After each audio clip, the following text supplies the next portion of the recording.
Saudara-saudariku yang terkasih dalam Tuhan Yesus Kristus, salam damai sejahtera berkah dalam Horas. Kita berjumpa dalam belajar Alkitab sambil merenung. Tema kita kali ini, Engkaulah Anak Allah, dari Injil Markus bab 3 ayat 7 sampai 12. Baik, mohon dibantu untuk subscribe, bagikan pengalaman Anda dalam sharing di dalam komen ini. Bagikan juga kepada saudara-saudari kita dalam grup-grup yang Anda miliki. Saudara-saudari yang terkasih, kemudian Yesus dengan murid-muridnya menyingkir ke danau dan banyak orang dari Galilea mengikutinya. Juga dari Yudea, Yerusalem, Idumea, dari seberang Yordan, dari daerah Tirus dan Sidon datang banyak orang kepadanya sesudah mereka mendengar segala yang dilakukannya. Saudara-saudari yang terkasih, kita bisa membayangkan ya, Yesus sudah berusaha menyingkir bersama murid-muridnya, tetapi disebutkan banyak orang mengikutinya. Ini sekarang Yesus sudah sangat terkenal dan sangat viral. Nah, tetapi masalahnya, apakah mereka memang ingin menjadi murid-murid Yesus? Apakah mereka ingin menjadi orang-orang yang percaya kepada Kristus? Pertanyaan ini berlaku juga untuk kita. Ya, dari Yerusalem, kota besar pada waktu itu, Idumea, seberang Yordan, cukup jauh ini, Tirus dan Sidon. Banyak orang datang kepadanya setelah mendengar segala yang dilakukan. Boleh dikatakan orang-orang ini penasaran kepada Yesus, apa sih sebenarnya yang dilakukan itu. Mereka sudah mendengarnya tetapi ingin melihat sendiri. Tetapi belum tentu mereka memang mencari Yesus untuk menjadi murid-muridnya.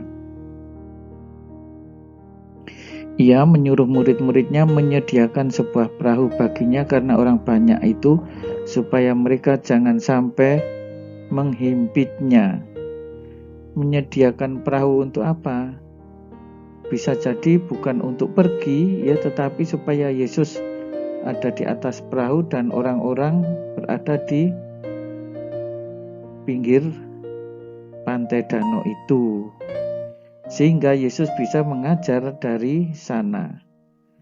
Sebab ia menyembuhkan banyak orang, sehingga semua penderita penyakit berdesak-desakan kepadanya hendak menjamahnya.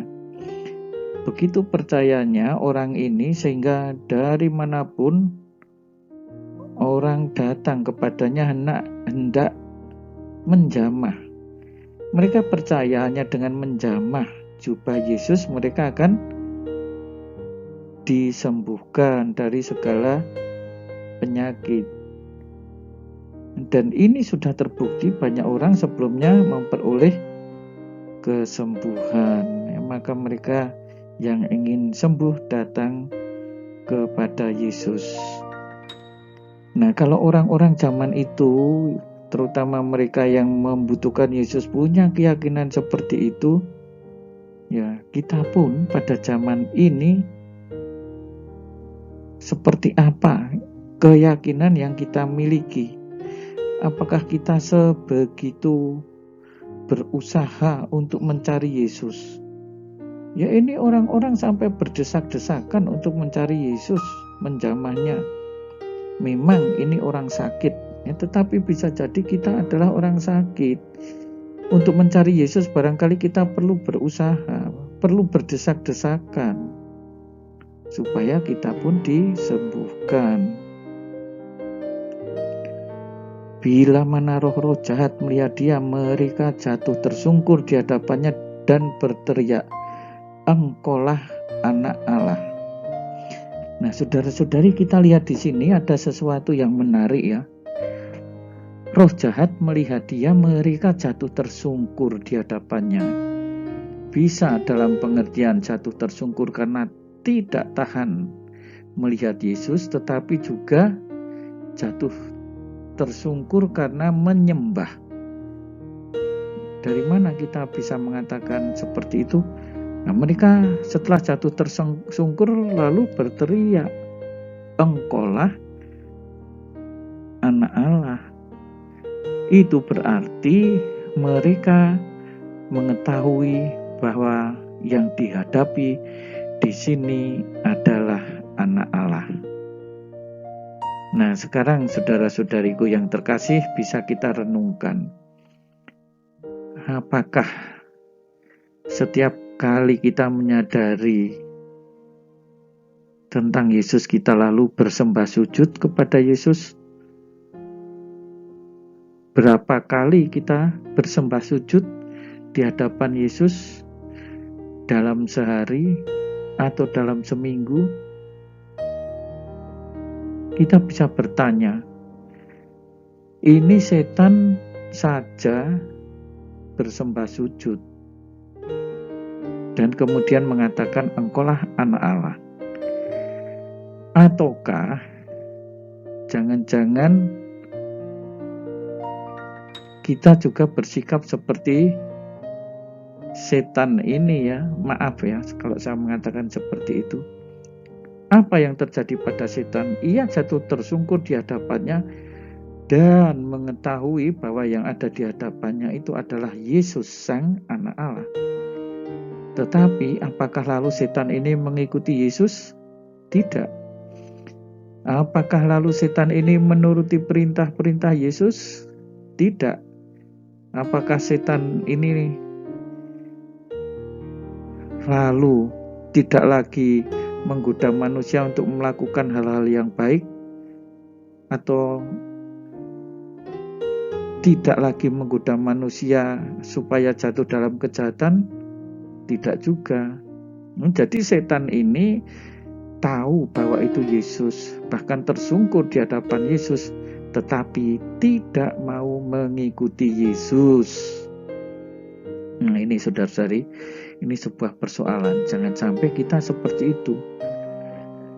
Ya, sepertinya itu rajin dalam berdoa atau menyembah atau mengetahui Yesus hanya dengan pikiran, ya, tetapi tidak pernah menyembah dalam arti sesungguhnya dengan perbuatan dan kelakuan kita.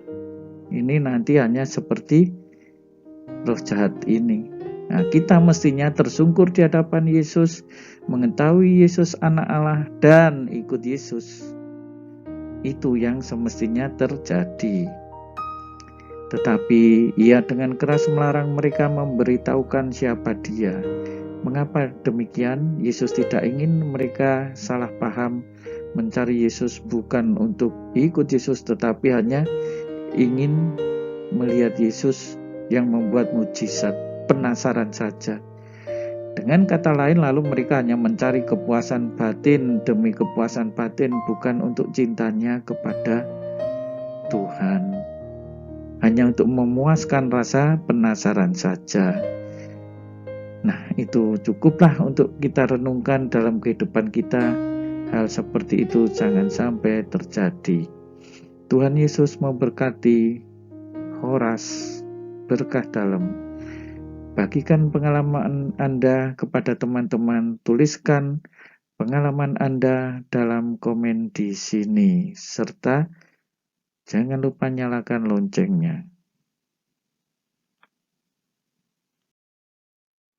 Saudara-saudari sekalian, pekerjaan saudara, keluarga saudara,